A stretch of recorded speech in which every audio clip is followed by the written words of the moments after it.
تھوڑا سا ٹائم نکال کر یہ پیاری سی حدیث سن کر جائیے اور ثواب کی نیت سے اس کو شیئر بھی کیجیے۔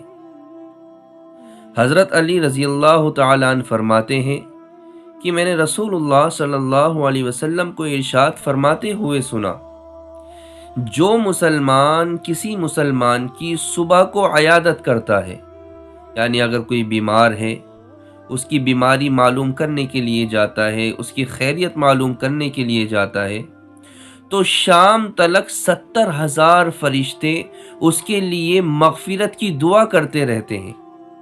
اور اگر شام کو خیریت معلوم کرنے کے لیے جاتا ہے، اس کی عیادت کے لیے جاتا ہے، تو صبح تلک 70,000 فرشتے اس کے لیے دعائیں مغفرت کرتے رہتے ہیں اور جنت میں اس کو ایک باغ مل جاتا ہے۔ اللہ اکبر۔ اور دوسری حدیث میں ہے، حضرت عمر رضی اللہ تعالی عنہ نے فرمایا کہ مجھے رسول اللہ صلی اللہ علیہ وسلم نے یہ ارشاد فرمایا کہ جب تم کسی بیمار کے پاس جاؤ تو اس سے اپنے لیے دعا کرواؤ، اس لیے کہ اس کی دعا فرشتوں کی دعا کی طرح قبول ہوتی ہے۔ اللہ اکبر، سبحان اللہ۔ اور میرے نبی کا فرمان ہے کہ اللہ اس شخص کے چہرے کو تر و تازہ رکھے جو میری حدیث کو سنے اور دوسروں تک پہنچائے۔ جزاکم اللہ خیر۔